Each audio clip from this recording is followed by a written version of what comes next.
Hey guys, it's Corbin with Titan Plumbing and Electric, and today we have a clogged shower. So we ran the shower, it wasn't draining properly, and now we're about to run the K60 cable down through there and see if we can't pop that clog.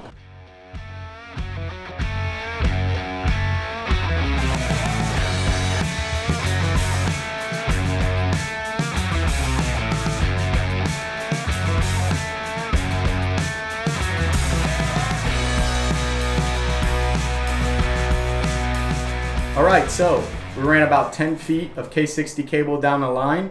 We popped the clog and the shower is draining beautifully. Take a look.